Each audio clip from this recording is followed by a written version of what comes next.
Okay. Hello out there. Hope you all are doing well. I kind of messed up the scene and now I think I fixed it, so we're good. Hi. We got Gina back as we Hello. we continue the weird times we're in talking about Clone Wars and dodging viruses. And I'm wearing a Santa Yoda shirt I'm because wearing just Star it's Wars. a Star Wars. I was hmm gonna put on a more appropriate to Clone Wars shirt, and then I was like, no, it's May, and I'm gonna wear a Santa Yoda shirt. This is where I I'm at. feel like that's the most perfect shirt you could wear. This is just my subtle reminder that there are very few good Yoda shirts that are not memes, and I will always be mad about it. But that's a whole other thing. Welcome to people in the chat. I see John, I see Gamertag, and I see the Shadow.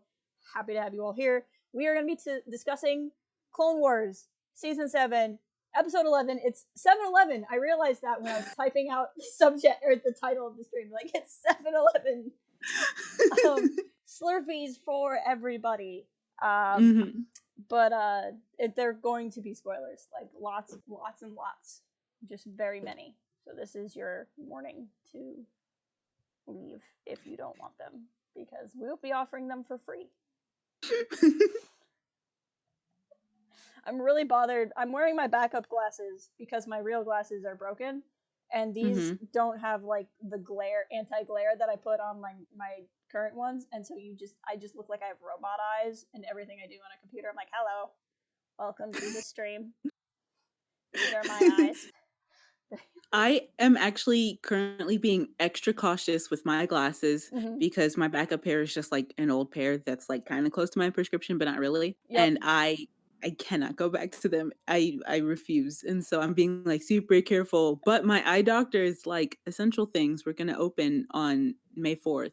So I was like, okay, if I really need it, Star Wars Day, go to the eye doctor. Your eyes can deceive you. Don't trust them. Oh man. Okay, so yeah, this episode, I feel like we're gonna have a lot to talk about again. What were your just like coming out of the episode? What are your just general impressions? I really, really liked the pacing of it. We've had, if we're just focusing on this arc, we had a lot of action, a lot of really intense. It's not saying that this wasn't intense because it Right. was. It was just like intense in a different way. Yep. And I found myself really appreciating what I dubbed like the calm before the storm of just like, okay, we know things are about to happen. Yep. We know Order 66 is coming. We don't have that many episodes left. Let's just breathe for a second until they take our breath away. Right. And so I really liked the way this episode was paced. Yeah. Also, hello Dale, welcome. This episode was like, for me, it was just so much drawn. Like, it was felt really drawn out because I just knew Order 66 was coming, and it's just a matter of when. And I just spent every moment going, "Is this the moment? Is this the moment?" And like, other than like the Jedi Council scene where you know you're not there yet, but then you're like, "But this is that scene." So like, if Anakin's going to talk to Palpatine, it's gonna happen. And like, I knew there was the shot of Ahsoka and Rex on the ship, but somehow I hadn't put two and two together that they were gonna leave Mandalore. So then they were leaving Mandalore, and I was like, oh no, I'm like, oh, so they're putting her in space. Oh, so they're putting her in hyperspace. She's going to be in hyperspace during Order. So she's really trapped. Wow. And the music was so much. Oh my goodness. Anyone who thinks that music doesn't add something to a program, right, this episode is one to prove you wrong. I think it also contributed to my feelings of tenseness besides because I feel like even if you'd never seen the movies, you'd never okay, so we were talking about this earlier. This was the first episode of the Clone Wars my mom has ever seen in her life. She just decided to sit down and watch it with me. And even she could tell like something was about to happen and she was just like, wait, but where is this in relation to the films? What's happening? Who are these people? And she was like, I feel something happening. And I was like, good job, music. Good job, atmosphere. I think the first episode of animated Star Wars that my dad ever saw was the Twin Sons episode of Rebels. And he's like, what's going on? And I'm like, shh. He kept asking me questions like, shh. You're much nicer than I was, because I was like, if you're gonna watch this with me, I'm excited. Well, to be fair, my and we talked a little bit about this before the stream, but my mom was like, "Is that Darth Maul? Does Yoda have teeth?" So she was asking like really great questions, but ones that weren't like pertinent to the storyline, and I was like, "I'll answer those questions. I will." But not right now. Oh man, no, I feel like I tweeted about this earlier, but at first with Clone Wars, I thought it would be amazing if we could ever just get what we got with the micro series, where it ends with the battle over Coruscant, and I always thought that's where it was going to go. And then learning, hi Ryan, welcome. Learning that it was going to not just hit Revenge of the Sith, but coincide, like, and just having all the time of imagining, like, what would we see Order 66? This was what I thought it would, like, it was just everything. I remember when I was watching it, I was like, so Dave Filoni had the audacity to do this thing where he like had all the clone troopers paint Ahsoka on their helmets, but then Order 66 happens and they're running around shooting her with her own face on all of their helmets. Like, oh my Mhm. gosh. I just It rem It reminds me of this tweet that you said earlier where it was like essentially we don't like deserve these episodes. we We don't didn't we have to get don't we deserve didn't have to this. get these episodes and we got them, and it's one of those things where yes, it very much could have been just like, oh, Order 66 is about to happen. Yep. That's the end. We've seen Order 66 from some points of view. We know what happens. But it's like Dave Filoni was just like, I'm just gonna bend their minds a little I'm just bit and just add gonna these extras, and I'm thankful. yes. Oh man. And then we could talk about Order 66 forever, but even then there were so many good nuggets before we even get there. I mean, just opening on Mandalore in ruins. Like, they've won, but Mhm.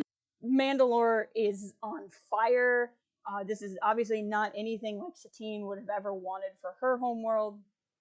And I really like the very short but great exchange between Ahsoka and Bo, where Bo says, I wish I was good at anything besides war," and then add Mhm. that to Ahsoka going, Jedi are supposed to be guardians of peace and justice, and yet I've only ever been a soldier, and Rex talking about how he's only ever been a soldier, and just showing how much, just in 3 years, war has come to define the life of the entire galaxy.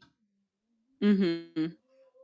Yeah, the other thing I was thinking of in that exchange between Bo and Ahsoka Mm-hmm. was Maul in the previous episode when he was like, "I did all this so I could bring Kenobi and Anakin here, so I can Mm-hmm. kill Anakin," you know? Yeah. And it's just, or I think of the episodes of Resistance Mm-hmm. when well, I guess there's gonna not like a big spoiler, but if you've never seen Resistance, I don't remember the name of the planet, but they go to this specific planet. It's like, oh, you're bringing war Yeah. here. And so it's like, yeah, no matter what you do, you're gonna, or even think about the beginning of, the Clone Wars. Yeah. Yeah, war is gonna reach planets, especially because you have Palpatine having this grand plan that's gonna change the government structure of the galaxy. Mm-hmm. But also the points of the war in the grand scheme of things, Mm-hmm. it just seems it's very interesting to think in this moment we're having this very small war and the people of Mandalore have suffered and all of these things, but the whole point was to bring this one person here who Mm-hmm. didn't even come. And Yep. then in the larger scale of things, everything that Palpatine is doing, and it's just like, wow, all these little wars and all these big wars, and Yep. what was the point? Palpatine. And it's a Palpatine. lot to think about and a lot to dissect and go through. He's behind everything. Like, as I was rewatching this show to get ready for the season, I just kept going, Palpatine, like, you jerk, you're behind literally all of the things, and it's even when he loses, he wins, and it's so frustrating.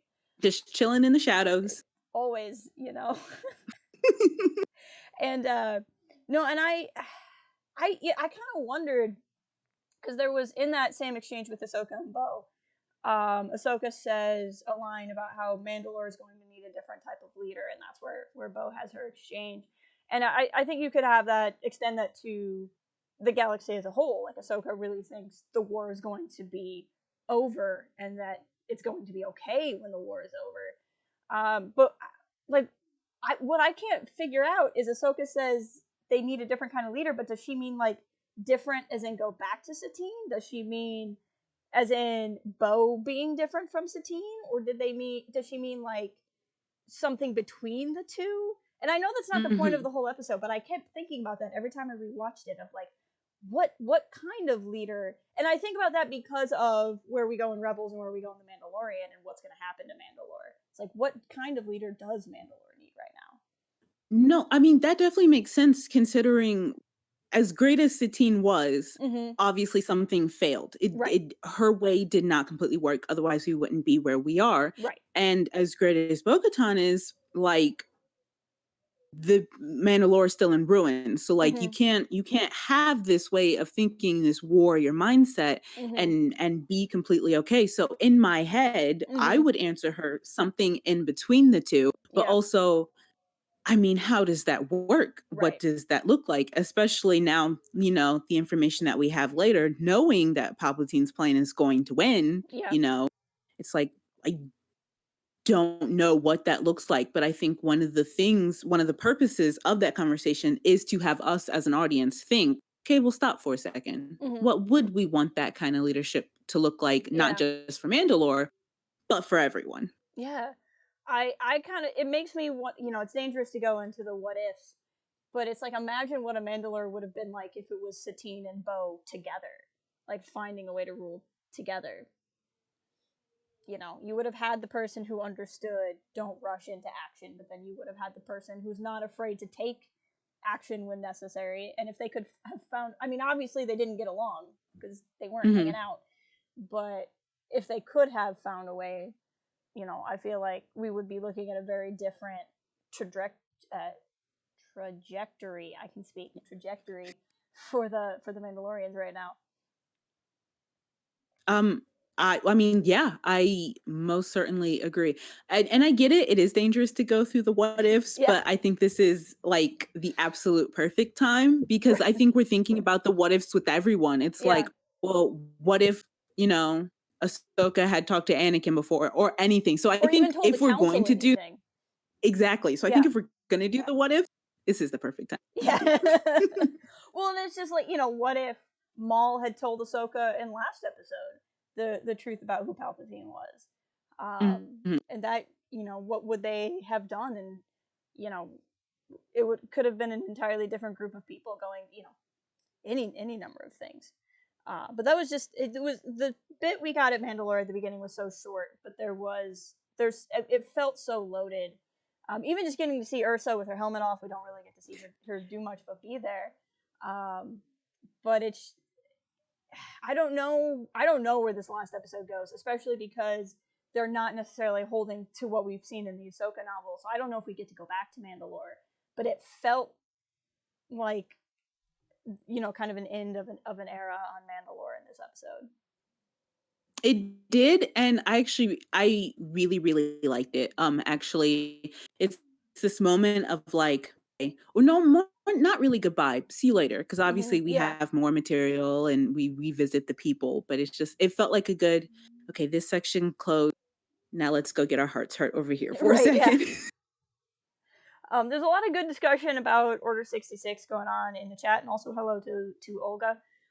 This kind of jumps ahead a little bit, but just to kind of address people, John Barry's talking about how it's interesting that Rex refers to Palpatine as Lord Sidious.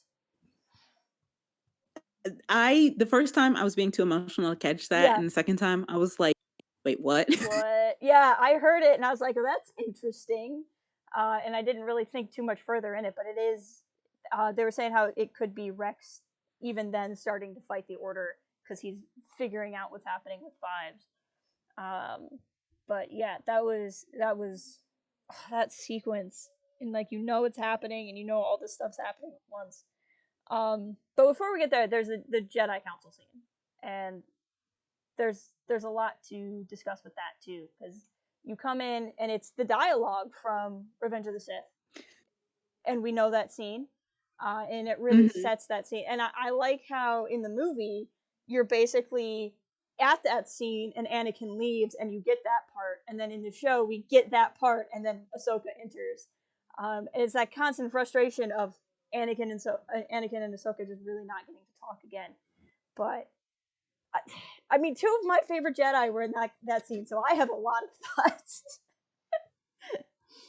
But what was going through your mind when you watched that scene? Well, okay, once again, it was the what ifs. I was Yep. like, if you had just like one moment before or one moment going, but I Yep. think that is an excellent way to add to my attention to Mhm. the angst and things. And obviously, it has to go a certain way because Revenge of the Sith came out like so long ago, and certain things have to be adhered to. Right. But I don't know. Also, it made me really, really excited because it pointed out just how much I don't know. Mhm. Even like seeing Ahsoka and Rebels and all these things, just how much like all I know is she survived. And the Yep. same with Maul and whatnot. All I Yep. know and Rex, all I know is this set of characters survived. And that's it. I don't Mhm. know anything about the how or the where. And so I think it's masterful storytelling. And I think it takes a lot to be able to say we already know where they went. We're going to show you how they're getting there. We're Mhm. going to show you these little pieces that keep you hooked. You're like, oh, I know that moment. I know Mhm. that moment.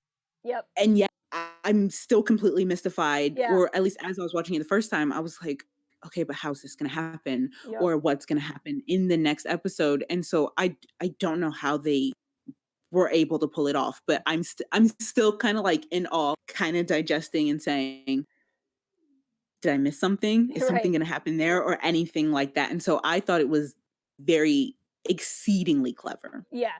Well, and it's so hard to tell a prequel well because everybody does know where it's going, and so you have to create a different kind of tension. Because I feel like what's going on here is it's not so much that we don't know what eventually happens; it's just we don't know how much it's going to hurt to get there. I think that's really like the okay, how much pain is it between here and there? But even to what you're saying is like okay, we know Rex lives, but does he have to what does he do? Like he shoots clones in this episode, right? Ahsoka's Mhm. trying very hard to not kill anyone, and then he has to kill a couple of the clones to save her life, and that sits with me. Ahsoka going through that, and just the idea of like, oh, she did get to talk to Yoda again. Um, that kind of changes it. She has that one last little bit of peace with him or something like that, and just seeing like, oh, okay, so these, and they're all meaningful moments. It's not like, oh, and then she got a Slurpee. It's it's things that we either really would want to happen or not. For me in that scene, as a big Yoda freak, I that scene meant a lot to me because one, how hopeful and happy Yoda was to see her, which is contrasted by cranky, I haven't had my coffee yet this morning, Mace Windu, who's straight. She walks in, and they probably have not spoken, and he's like, "So you did it?" And he's like, "What? Give me the report," you know. And Yeah. and then Yoda's there, like, "Hey," and Yoda's eagerness to see Ahsoka back reminded me of Anakin's eagerness to see Ahsoka back, and I'm like, man, does Yoda and Anakin, do they like have more in common than we would think they would have? Um, Yeah. and just him ending with "May the Force be with you, Padawan." Like even if Ahsoka's Mhm. not back, he's like, I don't know. That was so nice. One of my favorite things about these interactions is Mm-hmm. seeing I really like being able to sit with characters and see how they've reacted to things in, the Mm-hmm. past and how they actually feel about things. And I think Ahsoka's, walkabout arc was a good chance for us to see into her mind thinking, okay, all of these things happen to me, let me Mm-hmm. figure out and process how I feel. And so it was really nice in this time to see how everyone else Yep. processes and feels about Yep. Ahsoka leaving coming back. And so I think about people like, Yoda and Anakin who are super eager and they're Mm-hmm. like, Anakin's like, what happened? Where were you? I Yeah. missed you, all these things. And then you have Yoda, and she claims she does this duty as a citizen, and they're Yep. like, not a Jedi, and she's like, not yet. And I'm like, oh, that's so open-ended. Yeah. You said yet. You said yet. Is there any kind of possibility you have when she talked to Obi-Wan earlier and Mm-hmm. he was just like the council's not always right, Hmm. acknowledging that in his own way, while also saying, okay, but we still like have a war, we still have conflict, we Right. still have other things. And then you have Mace who's just like, business as usual. We told you it was a test and you chose to You just leave. leave, so this is how it goes. I still got stuff to handle. It happened and we're moving on. And so I like to see the different levels of acknowledgement Yeah. and where people are and understanding that, which I mean, I could see why people get mad at Mace for that, but Yeah. I like Mace. Yeah, And exactly. I do so, too. who's just like, and we're rolling We're gonna keep and going. that just happens to be Mace. I actually, that his line of um this is this isn't for I can't remember exactly what it says, but he calls her a citizen. It's like, we can't discuss this with citizens. I laughed, and I think a lot of people got mad, and I laughed because the thing with Mace is he seems so stoic, but he's actually just as sassy as any other Jedi. And I feel like Hmm. that was his little, like, I'm gonna remind you that I have been sassing like 3 times as long as you've been alive, at least, and you need to understand where you're at in the sasserkey. And Sasserty.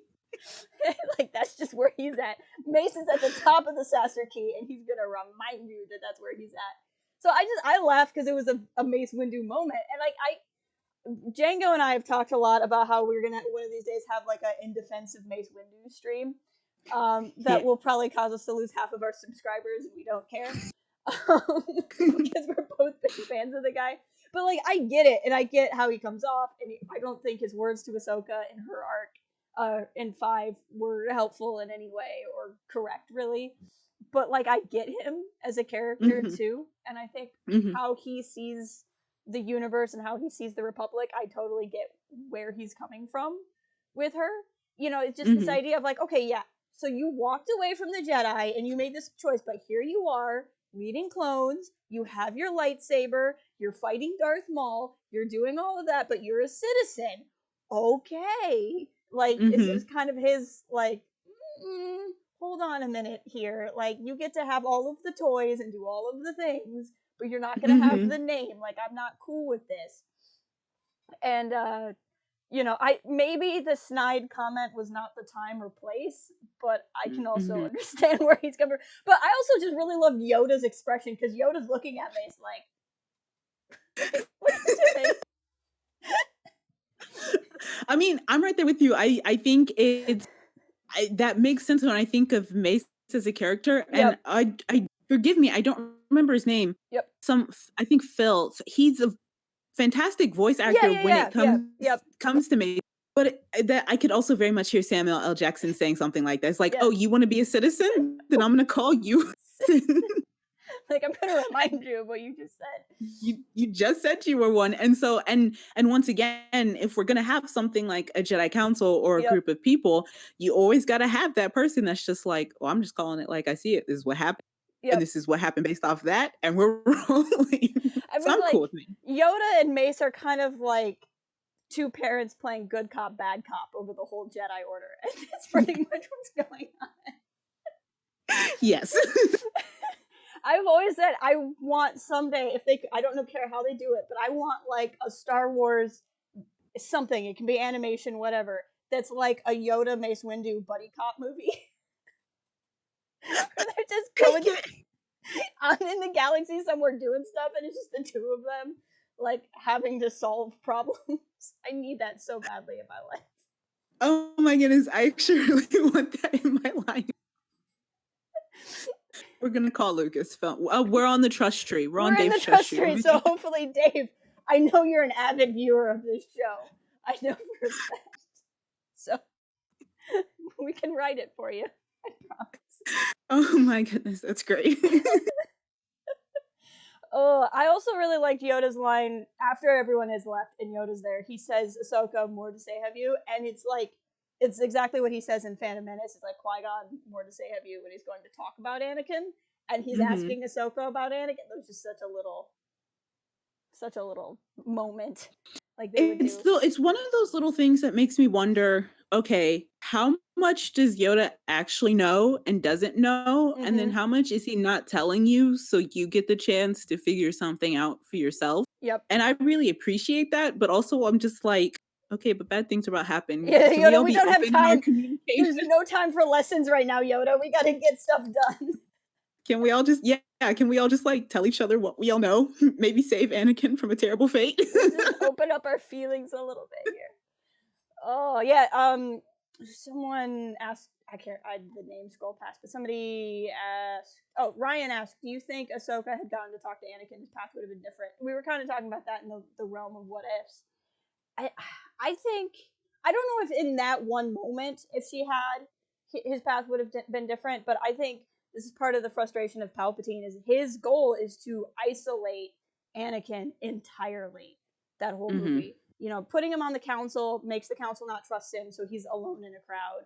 He takes Obi-Wan away, um, through just manipulating the council and their moods, basically, to get Obi-Wan away. Ahsoka is away because of the arc in 5, and then she's dealing with Maul. And so Anakin is completely alone in Mhm. Revenge, and I think that's really how Palpatine is able to get to him as much as he does. So, like, I don't know if one conversation would have saved the whole movie, but I think Anakin being able to have these conversations would have had an impact on the galaxy. I think I agree. I don't think that one conversation would change anything. I Mhm. think it would add to the tragedy Yeah. of us knowing there were people in his life who loved him, who didn't want him to go this way. Mhm. But I mean, if you think about it, he really wanted the power to save Padme's life. And Yep. I don't think in a conversation with Ahsoka, even if she was like, there could be another way, Mhm. would change his mind about the fact that his dreams were going to happen. And Mhm. so at that moment, it adds to tragedy because it's like we understand she's making sense, but at that point, he's like too far Yep. gone. There's like nothing you could say to him that would convince him there's Mhm. any other way to save her life. Yep. I think short of him finding out Palpatine was the Sith Lord much sooner, so that he didn't trust him. But even then, he Mhm. knows he's the Sith Lord, and he goes back anyway to save Padme. So even then, that knowledge doesn't stop Anakin. Mhm. Other than if he had gotten that knowledge before he became obsessed with saving Padme, maybe it would have been different. But even then, Well, it's and hard to say. the other thing I think about is when Ahsoka walks away, Anakin's like, "I get it. I've thought about leaving too." And Mhm. even having that one person who believed in her Yep. and the one person who was like saying, "I understand," didn't stop her from saying, "But Yeah. I have to go." And Yep. so I have to assume that if they're similar in that way, even having, because he's been isolated from all these people, even Mhm. having one person, Ahsoka, be able to get to him and say, "I get it. I understand." He's Mhm. probably gonna think the same, but I still have to go, and Yep. so it Oh, would just add to the I think that's a tragedy. great point, and I would agree with that. Because we see how similar Anakin and Ahsoka are, even through this arc where they're not together. Um, and then uh, I have written here Rex's line of "You didn't tell him what Maul said," which she probably doesn't because Mace decided to be on the Sasser-Key. Maybe she would have, but I mean, if Ahsoka doesn't trust the Council, she's not going to tell the Council that there's a plan to turn Anakin to the dark side, Mhm. unless maybe Anakin was there. But I think I love what's going on here. It's just what you were saying. It's this big tragedy of no one was telling anyone anything. And that's where it gets so frustrating, because it's just like if everyone had just said all of their business, Yeah. it would have been a different story. Because if you think about it, if Ahsoka's like, "No one believed me, I didn't kill these people, Yep. they exiled me." If they have the information or the new one, are they actually gonna fully believe me? Because they didn't believe me before. But Mhm. 2, now are they going to hurt Anakin in order Mhm. to stop any, like, dastardly plans from occurring? And Right. so especially after the sassiness, it's like, Mhm. "Okay, Yeah, you're nope. not gonna think through this clearly. I have to protect Anakin, even though he's out there being unprotected." Yep. So yeah, I completely get why she did not share. Yep. Even to Yoda, after, when it would just be her and Yoda, because I think it's Yoda's kind of a similar case to Obi-Wan, where I think she could trust just Yoda or just Obi-Wan, but she knows that they're both loyal to the Council, and Mhm. whatever she would share with them would ultimately go to the council. Yep. And so I think that's a thing there. We talked about seeing Ursa, which was awesome. How cool was that box that they put Maul in? Oh my goodness. Entirely cool, especially, like, the way they were talking about it. They were Mm-hmm. like, "Satine outlawed such things. It's the last ones. Now I want a story about a box." Right? Yeah, it's like, And I'm just, can we have a tell me the box, a Star Wars story. Like, give it to me. Yes. It's like, "Why was this outlawed? How did this one survive?" And Is did it the really the boxes last have one, or is Bo like, it's the last one, I promise. I totally is don't it have gonna show up in season 2 of The Mandalorian? Mandalorian.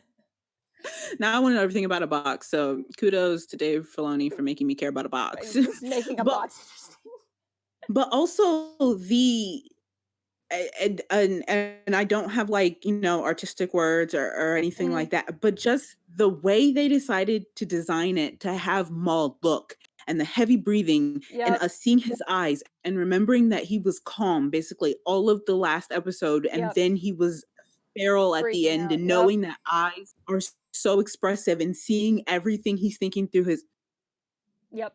animation department. It was so good. And just and you can tell too, like, they don't really explain it, but presumably it's something that blocks force powers because he's awake Mhm. but inside of it, and presumably they cover his mouth either just so that he's not screaming, or maybe it's for, like somebody like a Night Sister, maybe not Night Sister specifically, but some force users could use spells, so that it Mhm. would block that. But I like the way Bo talked about it, is like, for when we had to lock up you maniac force users, and just the art on it, which was all Mandalorian, like old school Mandalorian art, which was just cool. And it matches because we know the dark saber is a relic from fighting the Jedi in old wars that Mhm. we've not seen in current canon, and it was, that whole concept was cool. And it's just like you said, the animation was great, and just watching Maul, and you could just tell Maul knew something was coming, like he was sensing. I almost feel like Maul was more sensitive to the things that were about to happen than the Jedi. And maybe because he was on the dark, he could sense the darkness. You know what I mean? Like, he's so Yeah. used to the dark side, he can tell the variations in the dark side. Where if you've spent your whole Mhm. life on the light, you just see dark side, right? Mhm. Well, and I also think part of it is he spends the majority of these episodes saying, "I knew there was a plan. I knew something was gonna Mm-hmm. happen. I didn't know that I was just this one part and I wasn't privy to everything." And so I think Yep. also part of it is like he knows something is coming. He just doesn't know what. And it's Yep. like slowly being, revealed to him. And the whole time he's just like, "Well, this is brilliant. This is a great plan." I loved that. And Ahsoka's like all offended, and he's like, "No, it's a great plan." He's like, if you could understand the intricacies of everything that Palpatine had to do in order to make this plan, you would say it's a brilliant plan too. Come on. Like, just, take the emotion out for a second, Jedi, and appreciate that it's a good plan. That would have Yes. put him on the top of the sassarchy. Uh, Yeah. hey, Rich, welcome. I assume you all mentioned this, but the whole beginning of the episode, right up to Order 66, the music was so ominous. Yes, the music. I mean, we can bring it up again. The music. Well, and actually, so my next point I had after we have this box that's Yep. amazing and is going to get its own movie is Yep. everything feels so tense and not really calm, but kind of calm and eerie. And Yeah. we're just waiting for this other shoe to drop. Yep. And the music is exceptionally a part of that. You're just like, okay, when does it happen? Not here. Okay, when does it happen? Not here. Okay. And then the moment I was like, oh, it has to be here was that moment when Ahsoka and Rex were talking to each Yep. other and she's like, you've been a really great friend, and they salute each other. And I was like, oh, it's about to happen. Yep. That's too emotional.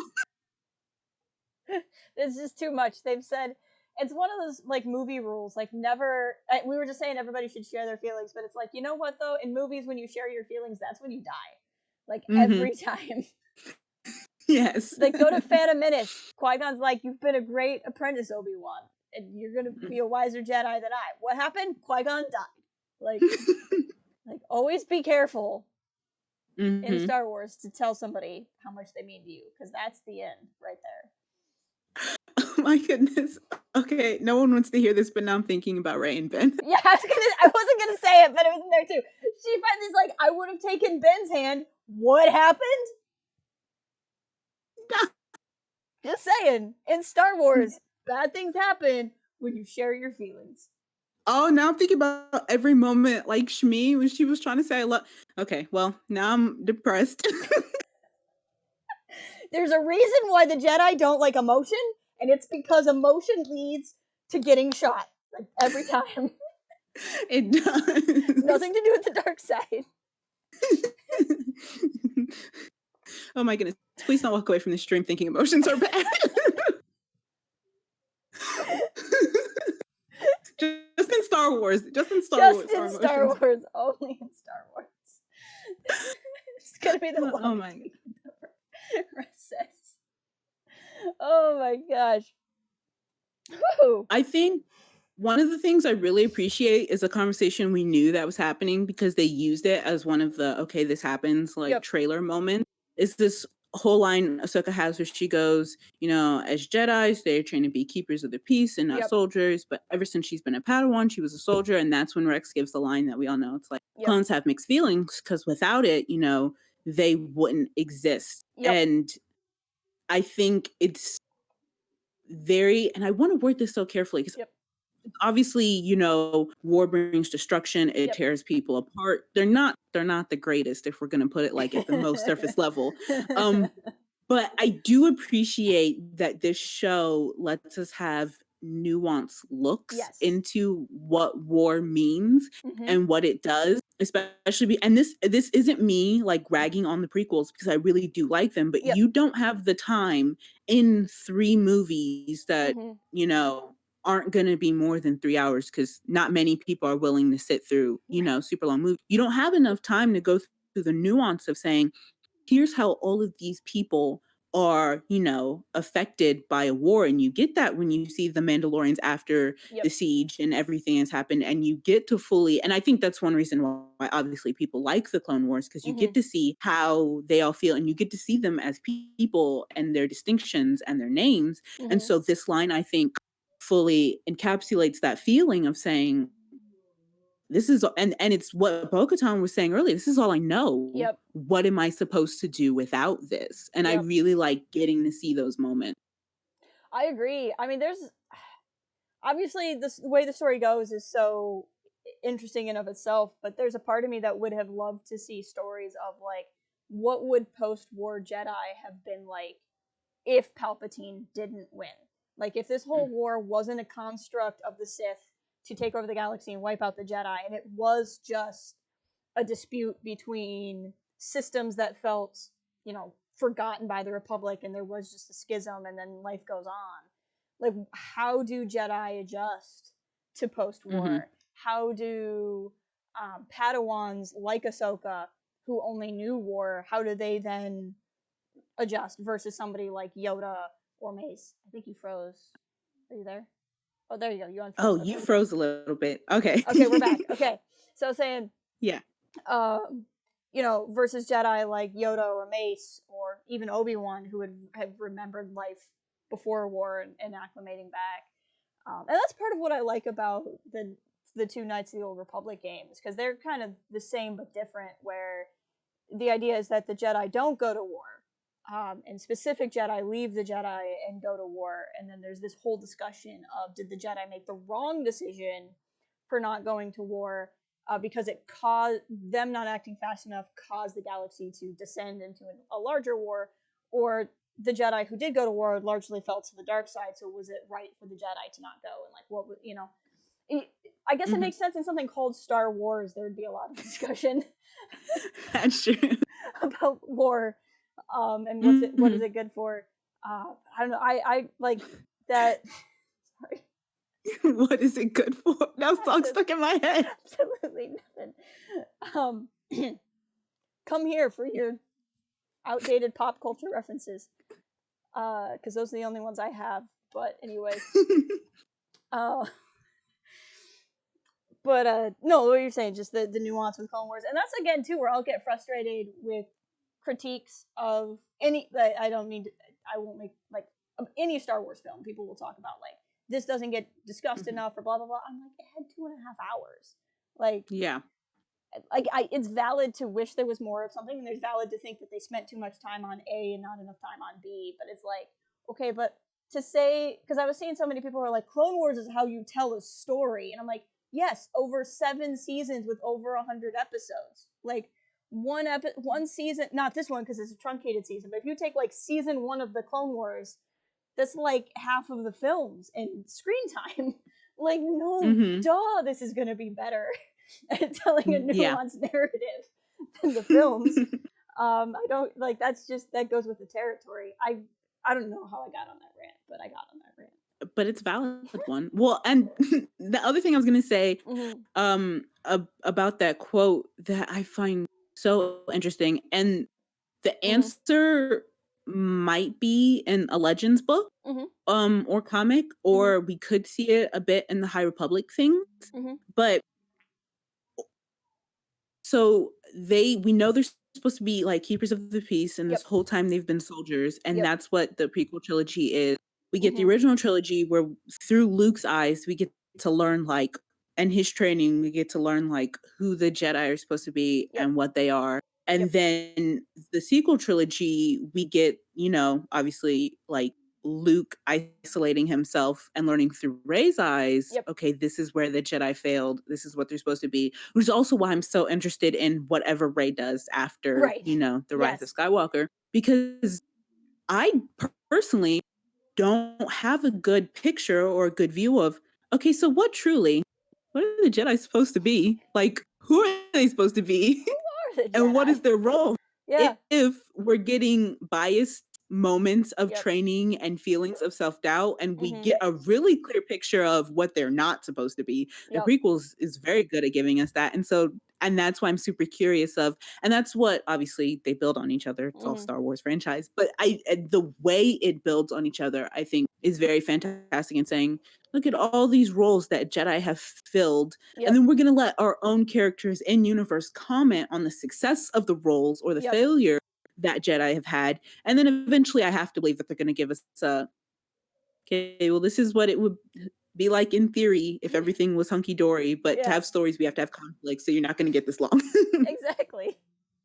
And I think that's where the idea is where we start with High Republic, is like, this is what the Jedi are supposed to be, but they won't stay there long. Or I think it's possible to find out that even then they weren't that ideal necessarily. Um, As soon as someone in the High Republic books and novels mhm. starts experiencing some emotions, as soon as they start talking about their emotions, it's all about to fall apart. What happens, because it starts because there's that one big event. They won't tell us what it is, but there's the one big event that sets off. I guarantee you, just before that event happens, two people are going to share some emotions, and they're going to be like, here's how I feel about something, and then Charles Soule will That's break the it. universe, and that's just how it goes. Charles Soule is waiting. He's lying in the shadows, like he's like dead. He's like, I just need two people to talk about how they feel, and then I'm gonna wreck everybody. So you can say that. I bet that's a direct quote. I don't know him at all, but I bet that's a direct quote. Mm-hmm. I'm excited to see that come to pass. I don't know. Uh, Back to Clone Wars. Back to Clone Wars. I'm sorry I haven't been. You guys have been so wonderful in chat. I have not been acknowledging everybody. Rich says, I do think it's odd that Rex says something about Order 66 is to kill Jedi leadership.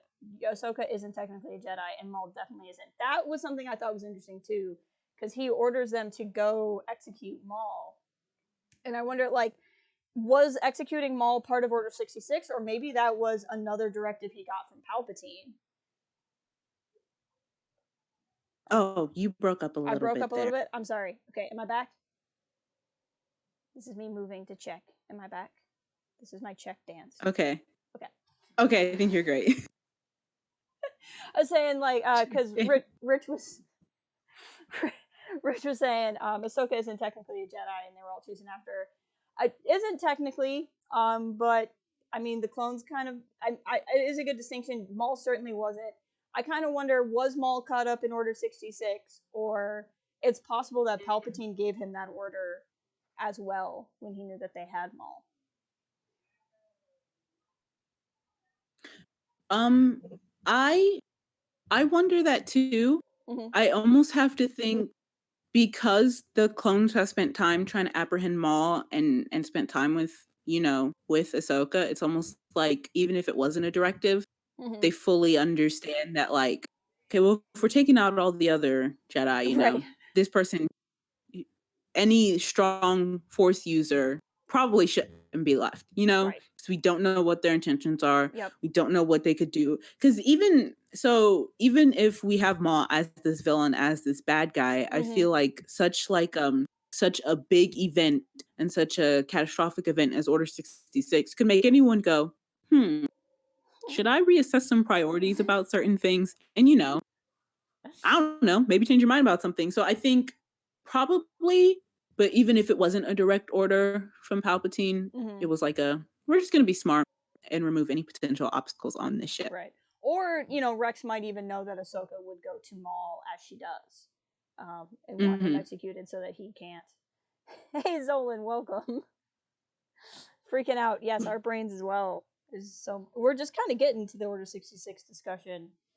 Um, I so before that, or so they've just had their conversation, right? Like Rex and Ahsoka have their "I've always been a soldier" conversation. Rex goes off to get the call, and we all know what that call is going to be. And then I think what made me like what wrecked me out of universe even more so than how I was being wrecked in universe was hearing Hayden's voice in Order 66 when Ahsoka's like getting the she's sensing what Anakin's going through, and they had Hayden's lines in there, and I was like,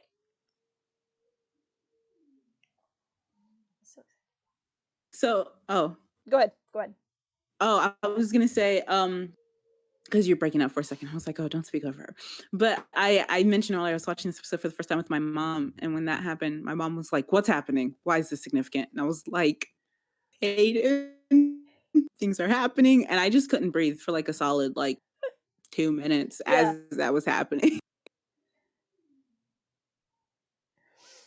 Oh man, I was so excited that they kept the actual lines of dialogue from that scene, and like that's when I knew it was happening, and like of course Ahsoka would sense that happening, in that scene, Mhm. but she would have no real knowledge, like she wouldn't get it, like, and she doesn't even get it when she's Yeah. going to talk to Rex. She's like, I think something bad just happened to Anakin, and she would sense that, and like him kind of being lost to the dark, and then being in this moment where she's probably completely terrified, and then that's when the clones turn on her and it's everything all at once.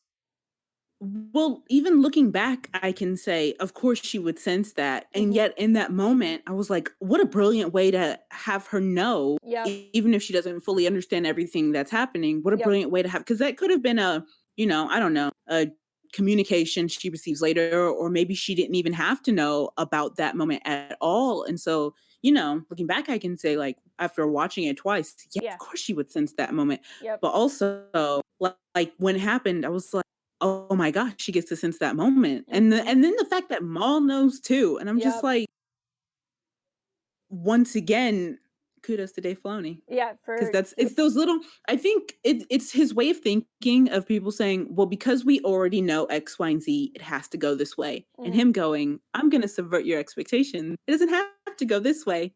It can go this way. Well, it doesn't have to go. I feel like that must just be what he does in the writer's room. Is he goes, does it have to go that way?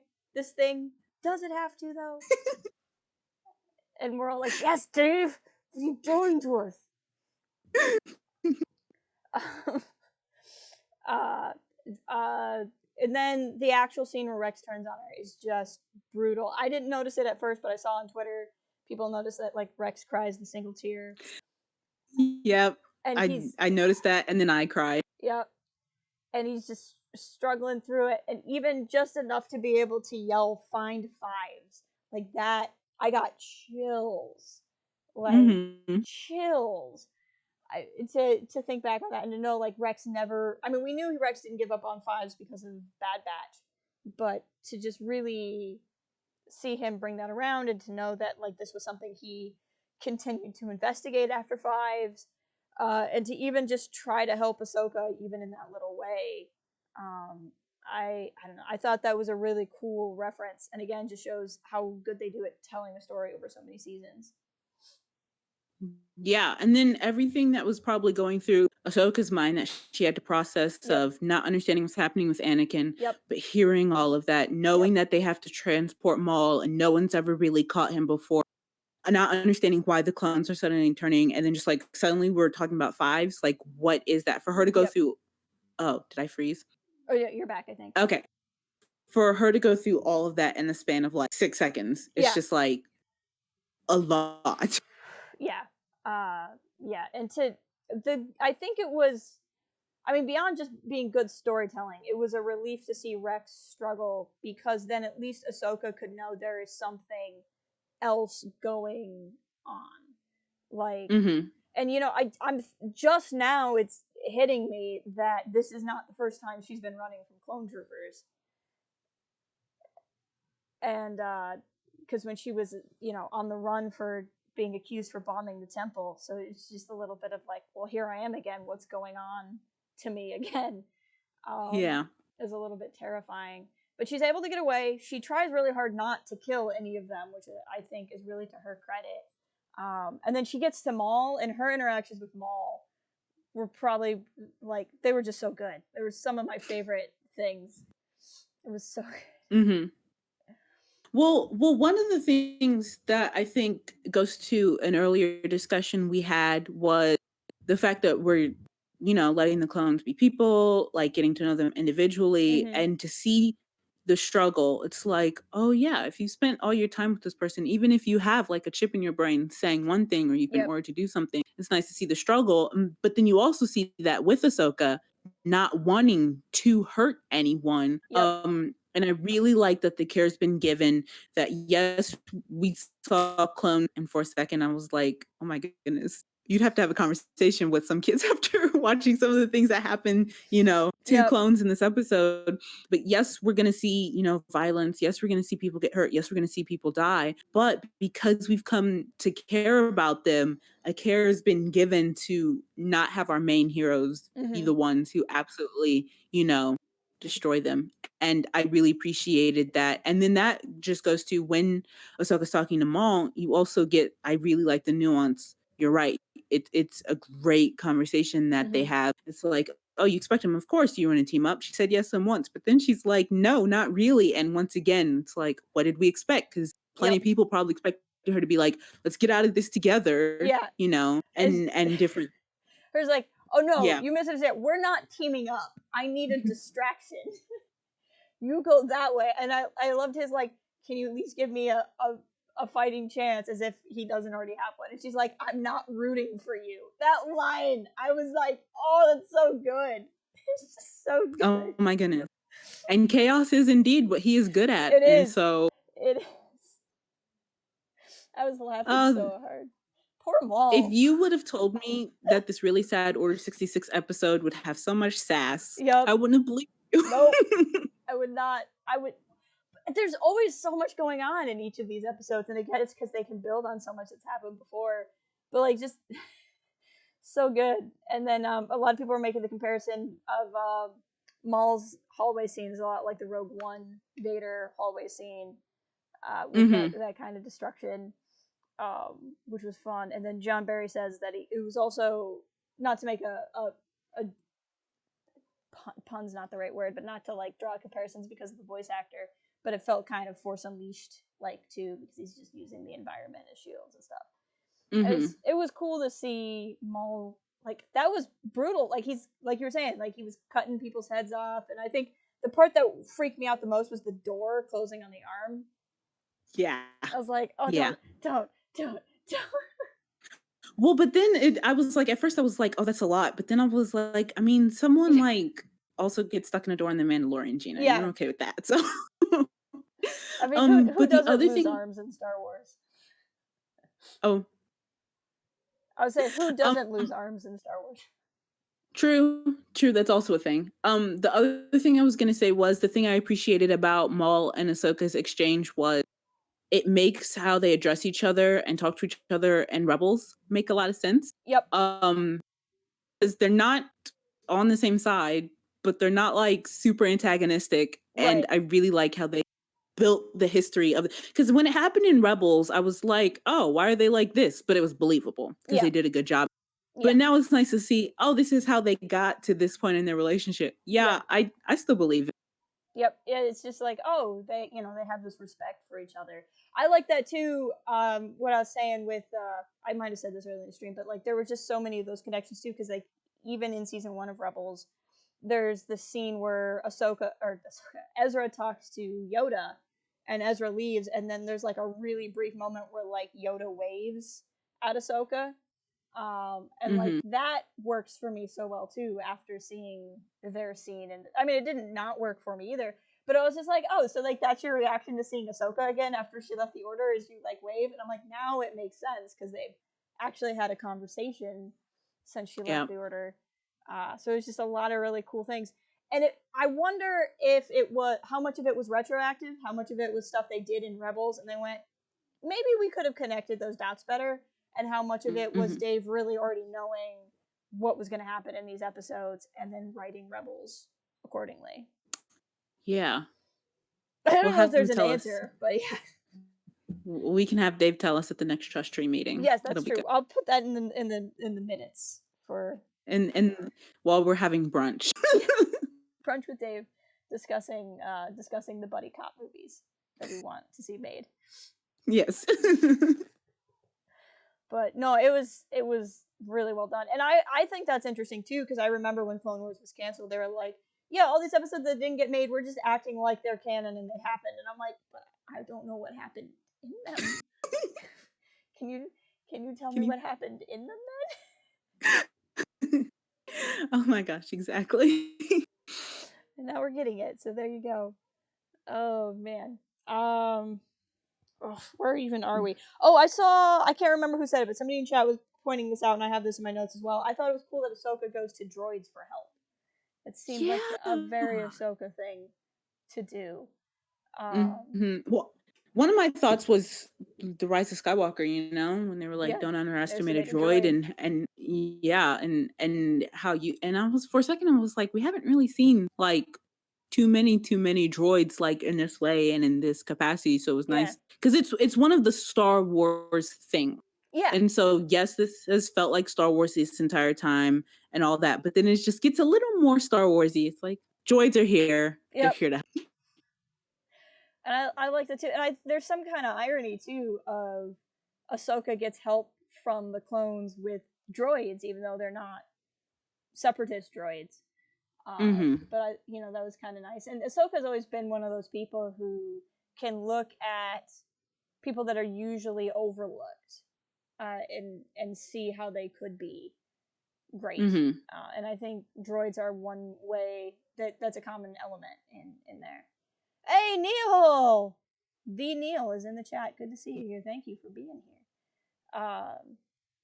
But yeah, I liked that a lot, and uh, I don't know, I just thought it was cool. I'm just seeing how they had to keep the door locked and find Rex's chip, and it was again as another set. Like we had the first set of tension of like, when is Mhm. this going to happen, and then after it happened was the second set of tension of, is she actually going to get the chip out, and like what's Rex going to have to go through. Mhm. And it was just like two different types of intensity, making an intensity steeple during the episode. Well, and one thing I don't think and if I knew, Mm-hmm. I didn't like let it become a full thought in my brain. But as she was like, getting these messages, Mm-hmm. there was a moment where they're like, both the Jedi Council and the Senate accepted that there were these issues with the chip and things. And I was Yep. just like, look at all this more distrust, finding out that like, you know, people knew that there was a problem and didn't do enough or Yep. didn't do anything Yep. in order to fix it. And my thought seeing that message too was like, wow, this message is just sitting somewhere. And I feel like any one of those people who would watch that message would go, what do you mean there's more to it? Exactly. Like, what do you mean they haven't found the real reason for the chip? Camino in? Like, what are you talking about? Do you have some information? And and that just goes back to how people see the clones. To Yep. people who just see them as this battle fodder, this big Yep. army, and it's just like, they put the chip in there, they're gonna do their job versus the individuals who see them as people. It's like, what do you there's a chip. What do you Yeah. why? Why is it there? Well, even it's called the inhibitor chip, and you're like, yeah, inhibitor, and Inhibitor. it's like inhibiting what exactly? What? Yeah. What are we inhibiting? Mhm. Appetite? Like let's think about it for a second. It's like I have when I hear those types of things, I have if Questions. I find out, "Oh, there's an army that we didn't commission. Oh, for some reason we need this army. Oh, for some reason this army has inhibitor chip." Questions. That's a little too Questions. easy. Why is this here? Why did this just show up? I guess it's all this as the Force wills it, right? There's just an army when we needed an army. It's fine. Don't think about it. It's fine. But we once again we see that care Yep. because when Ahsoka gets Rex away from the other clones and they like stun him and she's like, "Be careful, we're trying not to hurt him. We're trying to Yep. get him to the med bay." It's like Yep. Tear. trying to figure out what's happening. And then like Um oh, go ahead. oh no, go ahead. I would say when Rex wakes up too. First of all, speaking of Rex saying people's names, like him calling her Ahsoka got me. He's like Mhm, Ahsoka. It's all of us. It's the whole army is hunting down the mhm, Jedi Knights, and it's just like the realization on his face and her face, and like you got to assume Rex would want to save as many of his brothers from this as possible. And he certainly mhm. saves, or like he's got to be a part of getting Wolf and Gregor, who we see in Rebels, but like just the realization that he can't go to every single clone and stop this. Uh, Yeah. and just at the point, like I said, he shot some of his brothers to save Ahsoka, and I Mhm. that's still wild to me. Not that he shouldn't have, or what but it's still wild to me Yeah. that he was put in that position. Um, Mhm. it's just he's apologizing. The scene when he wakes up is just it's really something. Um, Well, and it almost makes me want him to see a moment where he can go back and reflect on the statement he made earlier, hmm having mixed feelings about the war, they wouldn't exist. Well, knowing what happens to the yep, majority of the clones and knowing how they turn. Well, now I want to ask do you think it was still worth it then having yeah, the war and existing or do you wish that the war had never existed so you would and yep. that's probably like too philosophical and No, deep but but it's now I want interesting. him Yeah, yeah, to go back and think, okay, now that you know what you were programmed, your final intent to be, yep. do you still have mixed feelings about the The war. war? Yep. And what you're doing, especially because these people that you cared about, to realize that you were commissioned to kill them one day.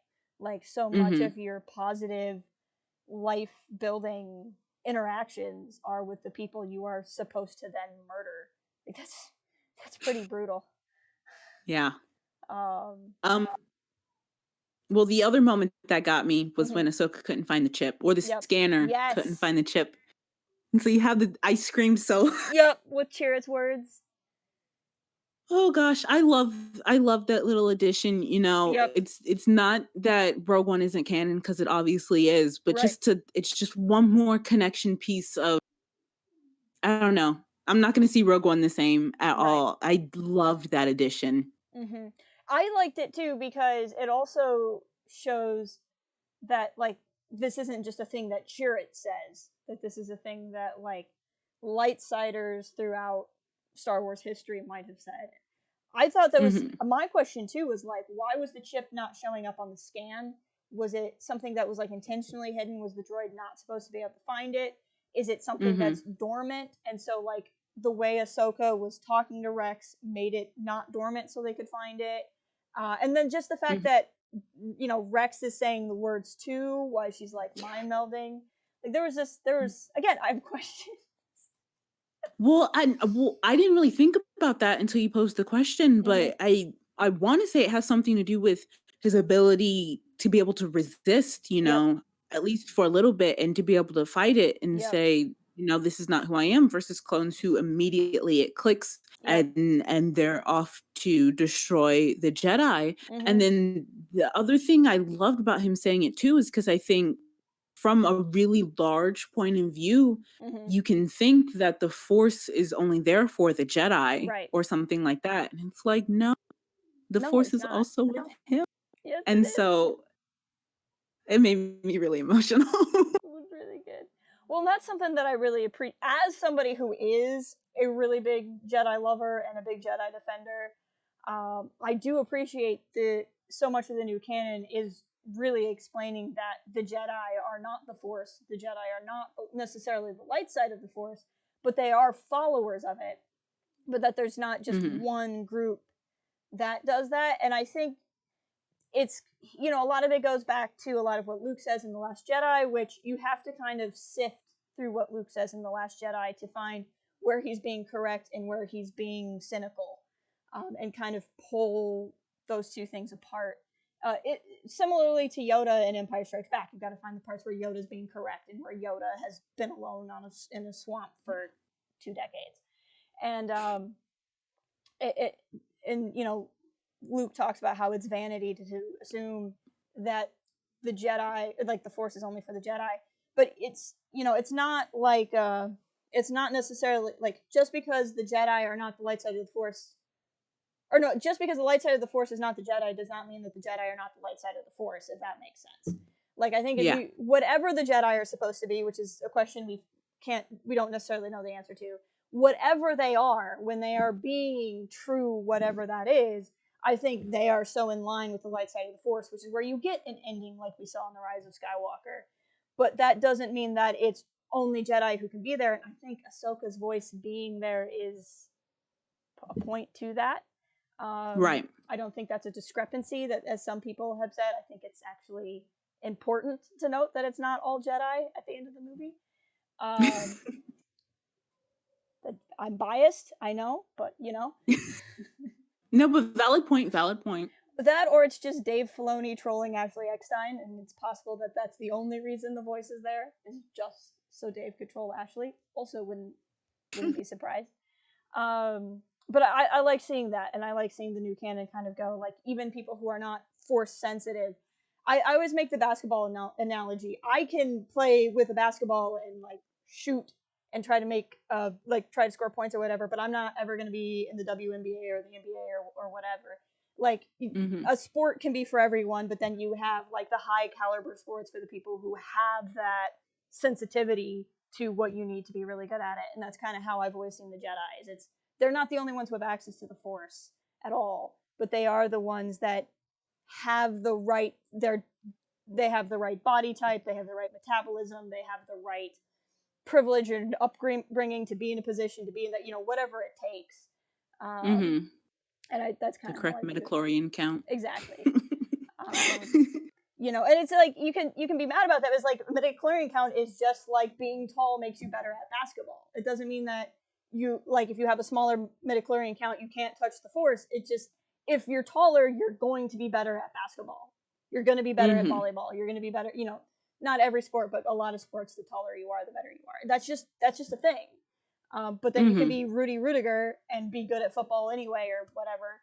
Like it doesn't mean that it's only that. It's just an indicator if that makes Right. sense. Yeah. So I guess one of my ending thoughts about the episode is just Mm-hmm. how much like I knew that it would have me rethinking the clones and the Yeah. Clone Wars, and I knew it would have me rethinking the Jedi, but I just really appreciate the conversations that Mm-hmm. come from and the nuance that says, okay, well, it's not nothing's going the way that I expected it to go. Right. I did I ever really know anything? Now cool, let's build that back up. And so Yep. I appreciate it all. Yeah. I am just really excited to see where we go in the next episode. I'm especially wondering who do you think is breaking in the door? Do you think that's Maul at the end of the episode? I don't even know. I haven't even had time to think about that. Cuz I guess I don't know where Maul is and what Maul's doing, And he and would I have had have to have found to lightsabers. It looked like they were carving into the yeah. door, so I wasn't sure if it was clones who got a new Or tool or yeah. Or I wouldn't put it if it was a new tool or something, I wouldn't pass like Maul to kill a clone and take their tool from them. Right, Because I yeah. have to believe Maul and Ahsoka are going to see each other one last time. He's Yeah. just not going to dip off this shit. Yeah, we have not seen the last of him, because the last we saw of him was just in a hallway somewhere. Yeah. So I don't know. I'm excited to find out. This might be one that I wake up at like 3 o'clock in the morning for, so I can like. It's gonna drive me crazy, because today I was off work, so I was actually able to get up and watch the episode. But Monday I'm not off work, so I have to be at work. Like for my shift like starts around the time the episode drops, so I have to like be at work and not go on my phone, which I shouldn't anyway, and I never do, of course. But I need to not go on my phone for like the entirety of my shift and risk seeing anything. But just be like, tell your job, this is what's important. This is what is breaking news right now. Yeah, we need to air. We should air this instead of what we air. No, my boss understands. He like, I've asked for time off before, and he'll be like, "So what's it for?" And I'm like, Star Wars movie premiere, and he'll be like, "Okay." I understand. Oh my goodness. I think when Endgame came out, definitely it was Endgame, and when it was maybe for The Rise of Skywalker, and maybe The Last Jedi. Actually, most big premieres, I was like, I have an appointment, and that's all I told my professors. I was like, I have an appointment that was made months ago. I can't be in notes, and then I straight up just. That's why I don't often like post it on social. I can say this now because hopefully I graduate grad school in December, and I'm not going to school again. So who's gonna yell at me? Right. And I'm just like, I have somewhere else to be. And then I don't post about it just in case one of my friends is like, Gina's at the movie. I remember when the trailer for The Rise of Skywalker was about to come out, I was in class and I was like, I was watching some football game. Goodness gracious. I was watching some football game like on my phone during a lecture. And then I was just like, everyone go away. I'm trying to watch this.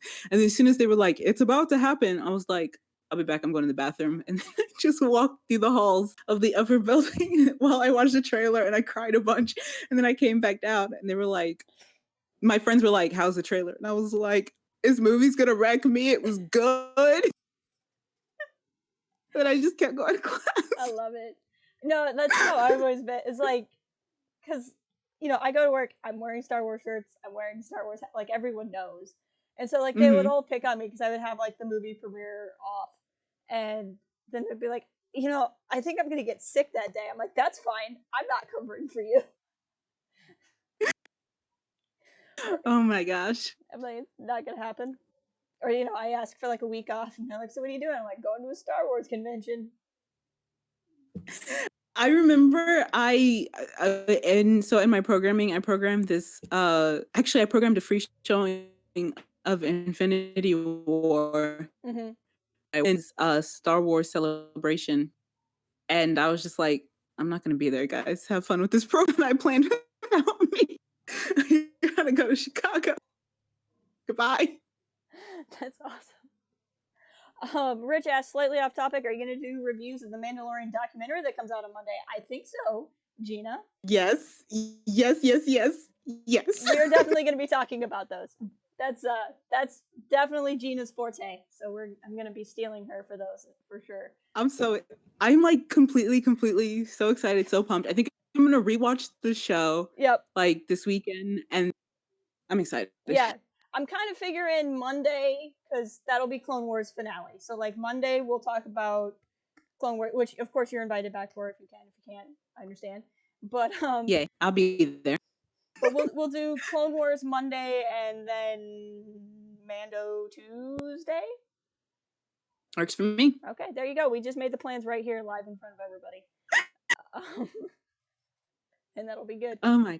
Just because for my own personal sanity, I don't think I could handle squeeing. I'll probably watch both on Monday, but I'll just need I'll watch both, and then I'll need like a day to like compress like everything, because I'll be freaking out about Clone Wars, and then I'm just gonna be like.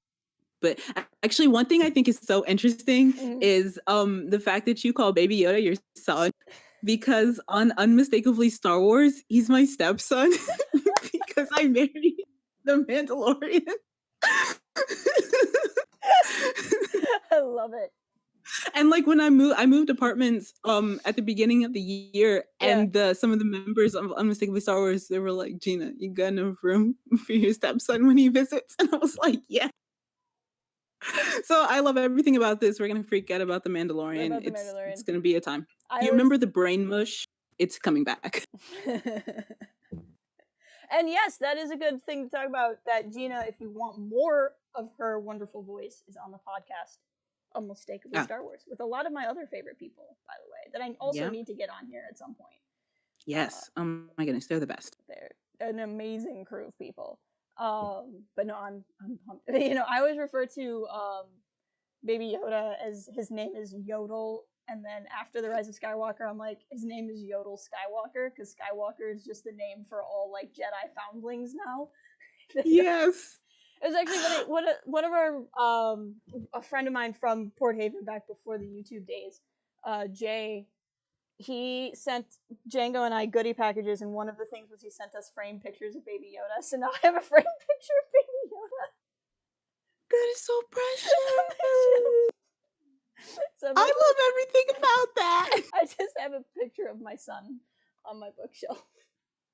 Oh my goodness, that's amazing. And now it's not. He fell over and knocked over my space husband, Talos. There we go. But anyway. Oh my goodness, you saying yodel though reminds me that one of the things, because once again, my mom has never seen the Clone Wars, and I guess she missed parts of the prequels because she found a picture of Yaddle, and she was like, "Who is Yaddle? Who is Yaddle?" I remember I was 8 when the Phantom Menace came out, and I was still at an age where like you know, there are no actors, like people are just the character. Like I didn't fully, like I was 8, so I wasn't like movies are real, but like I hadn't really figured out that they're fake either. It was in that kind of limbo. And I just remember seeing Puppet Yoda from the Phantom Menace and going, there's something wrong with Yoda. Like I just knew in my heart of hearts that Yoda looked strange, and I couldn't figure out why. And then anyway, then he was CGI in Attack of the Clones, which funnily enough I didn't notice when I was 11 that he was CGI. So I mean that says a lot. And then I mean, good on them. And then I watched the making of, and I was like, oh. It was just like, I don't know what it is. There was just something about Phantom Menace Puppet Yoda that was just not working for me. Well, to be fair, when I watched Rogue One, I was new and I didn't understand how time worked. So I didn't know Peter Cushing died. And so I thought Tarkin was real. That's amazing. I was like, and it wasn't until afterwards when my dad was like, that was great CGI work. And I was like, I'm sorry, what? And then the second time I went to go see it, I was like, oh. No, it is amazing. Because I remember getting ready for Rogue One, and I was like, man, how are they going to tell the story of the Death Star without Tarkin? Because they kept that really, I mean, I'm sure it was leaked, but like, because I don't follow leaks, I had no idea. And then I remember, and like this, I love Rogue One. I don't love the editing of Rogue One, but I love Rogue One. And so like I was in a movie where I was already like struggling with the editing of the beginning of the film and the pacing of the beginning of the film. There's like Tarkin completely changed the film for me, and I just remember sitting there and I about cried when I saw CGI Tarkin. I was just like, yeah. Like it just moved me so much. But now we're really not talking about the Clone Wars. Yes. But we'll have you back hopefully Monday, and we'll talk more about the Clone Wars. I'm excited, and it'll be good. But thank you once again for joining us and for continuing to fill in as like I said, Django is alive. There is no feud. We're fine. He's just with everybody at home does not have a good recording space at the moment. So I promise you everything is okay. And then maybe once he's free, like we could actually have all 3 of us on a stream for once. Oh, that'd be exciting. It would be. But yeah, thank you so much, everyone. And I will catch you all at the next. Well, I guess I will catch you at the next stream because I'll be there. But anyway, bye.